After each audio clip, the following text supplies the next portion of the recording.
أعوذ بالله من الشيطان الرجيم وما أنفقتم من نفقة أو نذرتم من نذر فإن الله يعلمه وما للظالمين من أنصار إن تبدوا الصدقات فنعما هي وإن تخفوها وتؤتوها الفقراء فهو خير لكم ويكفر عنكم من سيئاتكم والله بما تعملون خبير ليس عليك هداهم ولكن الله يهدي من يشاء وما تنفقوا من خير فلأنفسكم وما تنفقون إلا ابتغاء وجه الله وما تنفقوا من خير يوفى إليكم وأنتم لا تظلمون صدق الله العظيم. Bismillahirrahmanirrahim. Assalamualaikum warahmatullahi wabarakatuh. Pemirsa, kita langsung ngebut ya. Di pekan yang lalu di hari Jumat kita membahas the art of giving.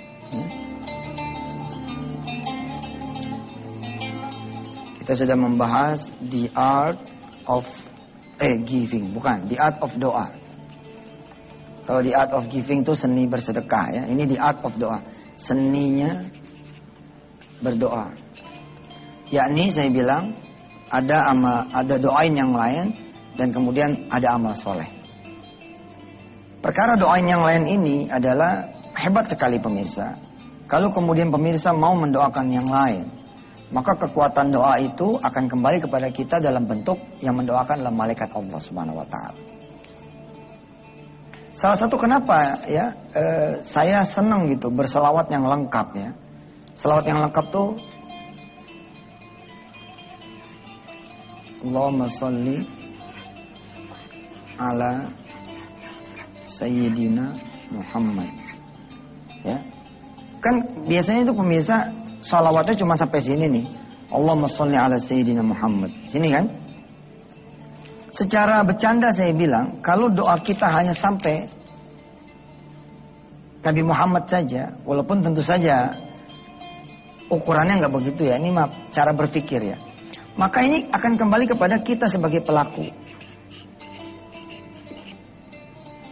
Insya Allah ini sudah menyenangkan sih, sudah menyenangkan. Tapi kalau kita tambah wa'ala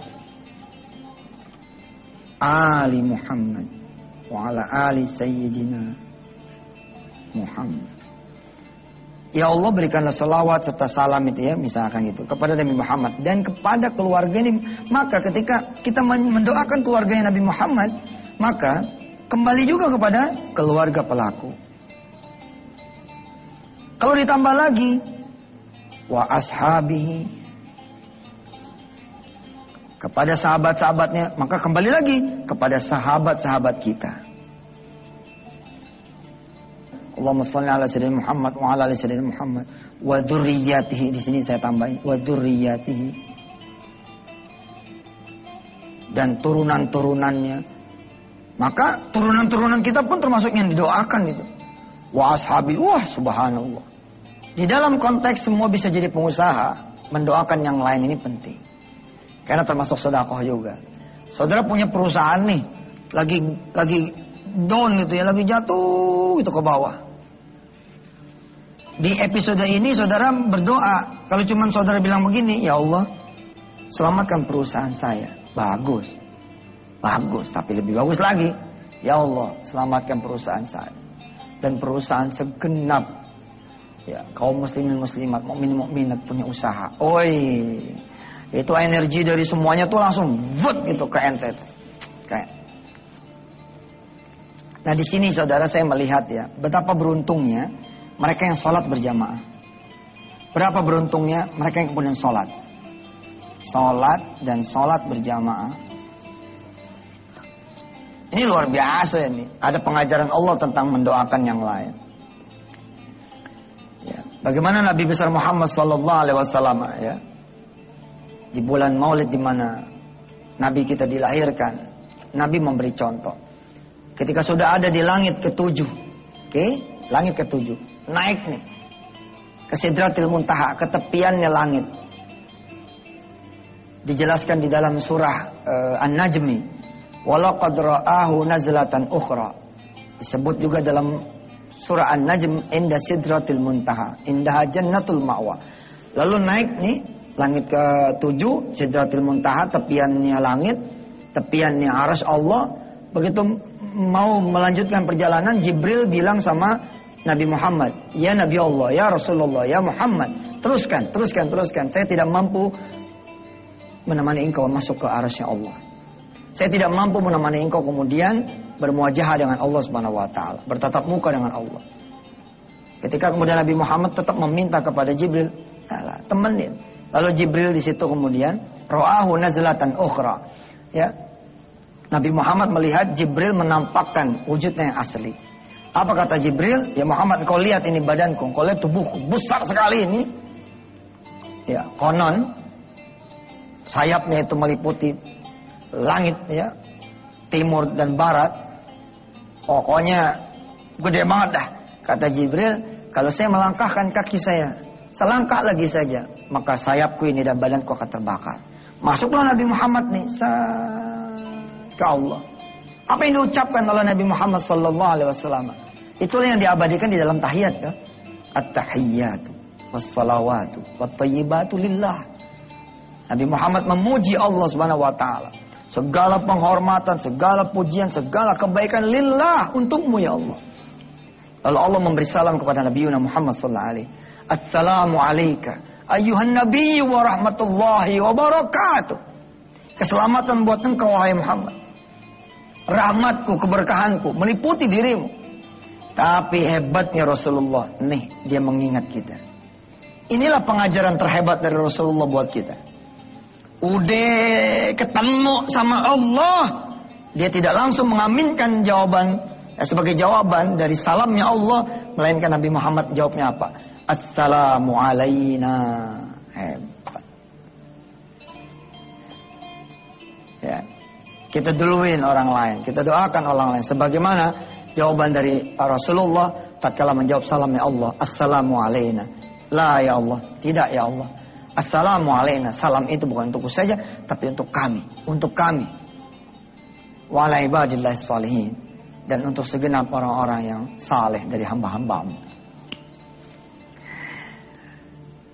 Ini sekaligus nanti akan ada filosofi, kalau mau jadi pengusaha yang benar adalah bantu yang lain. Turunannya nanti itu, tapi ini kita bahas setelah yang berikut ini. Silakan. Terima kasih saudara, kembali di Wisata Tian TV bersama Yusuf Mansur. Hari-hari kita masih membahas tentang semua bisa jadi pengusaha. Hari ini kita membahas tentang doain yang lain dan amal saleh. Saudara, kalau kita sepakat bahwa doa itu adalah juga berwujud pada fisik kita, bukan cuma lisan. Contoh, kita berdoa begini. Rabbana atina fid dunya hasanah. Ya Allah, berikan kami kebaikan, keselamatan. Tapi kelakuan kita kayak orang kagak mau diselamatin. Paham tidak? Maka doa yang minta selamat itu jadi aneh gitu. Kita doanya minta selamat, tapi kita masuk ke wilayah-wilayah yang tidak selamat. Mestinya kan kita minta selamat, tapi kita menghindari dong. Ya nggak, harta haram, perbuatan haram, perilaku maksiat, perilaku dosa. Ini jadi aneh gitu loh. Kita minta supaya Allah tunjukin kita jalan jadi pengusaha. Tapi kita diem aja, nggak ada judulnya, nggak ada ininya, nggak ada gerak menuju kita jadi, nggak ada kemudian ikhtiarnya. Nah, ini jadi masalah. Ya. Tapi don't worry, tenang. Kita baru belajar berapa? Seminggu apa ya? Minggu, hari ke-6 ya kita belajar. Tenang aja, insya Allah nyampe. Nah, ketika kita mendoakan yang lain, wujud nyatanya adalah kita bantu yang lain. Makanya ya, sebagus-bagus usaha itu, kalau kemudian saudara bisa melibatkan sebanyak-banyaknya orang, wah hebat itu. Kalau Anda punya usaha ya bisa ngelibatin kanan kiri, terus circle-nya ini makin gede itu. Makin banyak itu orang yang kemudian mendapatkan manfaat. Ya Allah Subhanahu wa taala ini akan melihat ente sebagai orang yang harus dijagain sama Allah. Terus itu. Saya punya sahabat ya, Mas Slamet ya, di Solo ya. Dia punya omah sinten. Dia juga punya kemudian pabrik mebel. Tapi di mebelnya ini dia bikin bagaimana semua orang kampung di kampung beliau ini terlibat. Maka mebelnya dia bikin nih, mebel batik. Jadi mebel tuh dibatik gitu loh. Lemari dilapisin batik dan jadi para pembatik-pembatik di Solo tuh ikut dapat kerjaan gitu. Ketika kemudian dia ekspor ke Amerika 6 sampai 8 kontainer setiap bulan, bayangkan. Sulit buat Allah kemudian tanda petik. Maaf nih kalimat ya Allah mudah-mudahan dipahami sebagai kalimat Yusuf Mansur yang sedang mengajar. Sulit buat Allah memberantakan urusannya Haji Slamet. Kenapa? Karena kalau Allah Subhanahu wa taala memberantakin usaha mebelnya Haji Slamet, maka rentetan orang-orang yang terlibat di belakang kanan kirinya ini juga akan ikut berantakan. Coba Allah jadi pengusaha dari hulu sampai hilir dikerjain sendiri. Ini dia yang Allah tidak akan punya pertimbangan apa-apa. Sekali salah, bajang langsung dihancurin sama Allah. Coba jajal ya, ente yang sederhana aja misalkan dari jualan mie ayam misalkan gitu, mie ayam Mansur, Bang Mansur. Ente bisa sih belanja kecap sendiri, belanja saus sendiri, belanja ayam sendiri, tapi akan beda loh. Kalau kemudian saudara memberi kesempatan kepada orang lain, kemudian ngorder kepada ente punya warung, lain beda. Abis gitu ya, supply saudara diajak sholat zuhur berjamaah. Ya, ternyata saudara bisa punya cabang kedua, lalu membesar juga suppliernya. Ketika kemudian saudara bikin gagal ini, siklus ini, saudara juga akan dibantai sama Allah. Ente punya warung makan, orang bayar cash sama ente. Oke, ini hati-hati loh, ini hati-hati. Ya, makanya saya pesen banget tuh sama warung penyet, sama warung steak ya, yang grup dari teman-teman dekat ya Yusuf Mansur bilang, udahlah, bayar cash terus. Nah, ente dapat cash kok dari orang. Jangan menzolimin orang lah. 3 kwitansi bayar 1, 5 kwitansi bayar 1, orang udah beli cash. Ngapain sih muter-muter yang kayak begitu? Makin gede ente muterinnya, makin berantakan itu. Ya, doain yang lain punya implikasi apa? Bantuin yang lain. Membesar pula usahanya, maka membesar pula orang-orang lain. Kita bisa kemudian, saya bikin aja tanaman sendiri. Saya mau bikin cosim sendiri sebab cabang mie ayam ya mie Mansur ini cabangnya udah di mana-mana, udah ada 100 cabang. Mendingan saya bikin sendiri sawahnya. Fine, boleh. Tapi kalau bisa ketika Anda mau bikin sawah, ente libatin supplier yang pertama dulu. Gimana kalau kita bikin sawah casim? Nanti usaha, jadi lebih gede ini untungnya. Ntar begini. Hebat, ada yang diajak gitu. Ya. Kayaknya ada yang mau lewat dulu pemirsa. Kita biarin yang lewat dulu dah, biar dia nggak begini-gini mulu. Ya, silakan. Insya Allah ya saudara-saudara semua bisa jadi pengusaha dengan wasilah belajar dan nuntut ilmu. Buat saudara yang sudah jadi pengusaha ya atau yang sudah jadi pengusaha beneran, saya angkat topi, masih mau belajar bagaimana bisa jadi pengusaha padahal saudara udah jadi pengusaha. Ya paling tidak adalah yang bisa diambil ya. Tadi saya mencontohkan bahwa dengan doain yang lain maka insya Allah kita bisa bantu yang lain secara wujud nyata dari doa kita. Saudara usahakan punya usaha itu tidak sendirian jalannya. Bener loh, ada yang nopang karena saudara tahu bisa nih kalau belanja sendiri bisa lebih murah nih. Tapi saudara nggak gitu. Nggak, saya pengen usaha ini jadi maslahat buat bersama gitu. Kalau bisa kemudian orang-orang itu seperti yang kajian Allah dulu, Allah lagi, Allah terus dan segitiga wisata hati, saudara bawa orang-orang itu kepada Allah. Saudara tadinya berdoa sendiri gitu loh. Sekarang berdoa bersama siapa? Bersama para supplier saudara.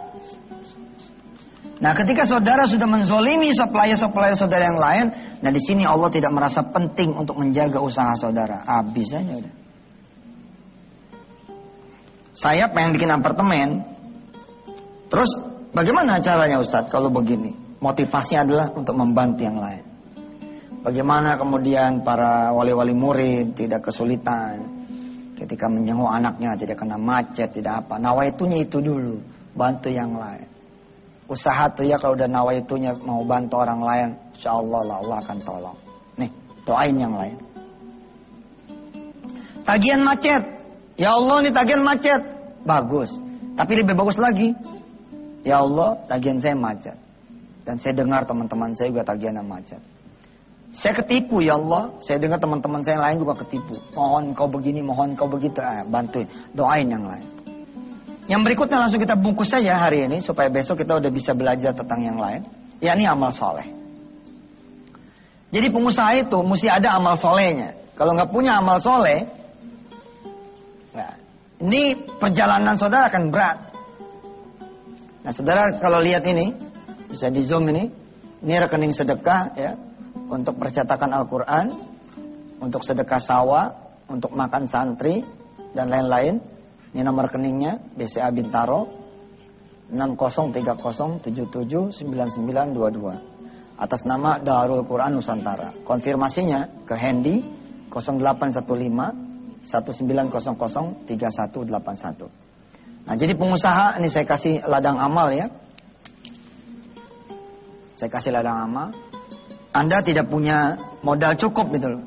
Tapi kalau ngasih anak yatim kan bisa. Anda tidak punya modal cukup, tapi Anda beli 2-3 Quran bisa toh. Anda tidak punya modal cukup, tapi membahagiakan seorang nenek tua ya dengan sedikit makanan. Insya Allah itu yang akan membuat saudara jadi punya usaha. Allah akan melihat gitu ya.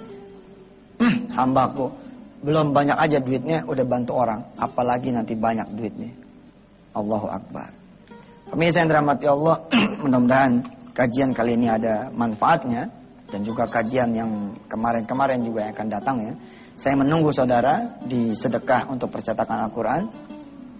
Ya kita sama-samalah, mudah-mudahan ini pahalanya mengalir kepada semua keluarga besar Antv yang meridhoi ini kemudian ditayangkan. Saya punya impian gitu ya, bagaimana santri-santri penghafal Al-Quran ini punya Al-Quran standar sendiri, Al-Quran yang bisa buat dia ngapalin. Saya berdoa saudara betul-betul bisa menjadi pengusaha. Mulailah dari berdoa dan mendoakan yang lain, yang rajin, yang terus menerus, yang istiqomah, disertai dengan yang wajib dan disertai dengan yang sunnah. Ya, menjelang saudara memutuskan menjadi pengusaha atau ketika saudara bergerak menjadi pengusaha, pada saat yang berbarengan saudara penuhi yang wajib dan yang sunnah. Saudara berangkat ke masjid setiap azan berkumandang, saudara kemudian kerjakan qobliyah ba'diyah, saudara sholat dua yang lain-lainnya, maka Allah menjanjikan apa? La'allahum yarsyudun. Allah menjanjikan saudara kemudian akan mendapatkan irsyadat, akan mendapatkan petunjuk, pengajaran, bimbingan dari Allah Subhanahu wa taala. Besok insya Allah kita akan belajar tentang bagaimana bila mana saudara masih punya orang tua, maka orang tua itulah ya salah satu wasilah terbaik saudara agar saudara bisa menjadi seorang pengusaha. Sampai ketemu besok, mari kita tutup dengan doa bersama. Mudah-mudahan Allah Ta'ala menyampaikan semua yang belum punya usaha menjadi punya usaha, dan yang sudah punya usaha berkembang pesat usahanya, rizkinya banyak, barokah, dan bisa melahirkan lagi lebih banyak lagi pengusaha. Salam hormat saya buat teman-teman TDA, buat teman-teman tangan di atas yang kemarin sukses menyelenggarakan eksibisi. Salam hormat juga buat teman-teman Hizbut Tahrir yang juga sudah mempelopori perkumpulnya pengusaha-pengusaha muslim. Salam hormat juga buat Mas Valentino Dinsi dan kawan-kawan yang tidak bisa saya sebut satu demi satunya, yang sudah mendorong Indonesia untuk memiliki dan melahirkan lebih banyak lagi pengusaha. Teriring salam juga buat Mas Sandiaga Uno dan sahabat-sahabat pengusaha yang konsen untuk melahirkan lebih banyak lagi pengusaha-pengusaha muslim di tanah air. Bismillahirrahmanirrahim. Allahumma salli wa sallim wa barik ala sayyidina Muhammad wa ala ali sayyidina Muhammad. Ya Allah, izinkan semua pemirsa ini punya usaha ya Allah. Walaupun di rumah, mudah-mudahan ada usaha rumahannya. Walaupun dia kerja di kantor, mudah-mudahan ada usaha sampingannya. Berikan usaha yang bisa membuat teman-teman semua bisa mencapai Baitullah-Mu ya Allah. Bisa memberangkatkan orang-orang tuanya ke haji. Bisa lebih banyak lagi menyantuni fakir miskin, anak-anak yatim dan para du'afa. Ya Allah ya Rahman ya Rahim. Berikanlah rizki, usaha yang bisa membuat teman-teman menjadi semakin lagi tawaduknya, semakin lagi hormatnya, semakin lagi takutnya, semakin lagi solehnya ya Allah kepadamu. Rabbana atmim lana nurana waghfir lana innaka ala kulli syai'in qadir. Hasbunallahu ni'mal wakil, ni'mal maula, ni'man nasir. La haula wala quwwata illa billahil aliyyil azim. Wa sallallahu ala sayyidina Muhammad wa ala alihi. Walhamdulillahirabbil alamin. Terima kasih banyak. Hadana Allah wa iyyakum ajmain. Assalamualaikum warahmatullahi wabarakatuh.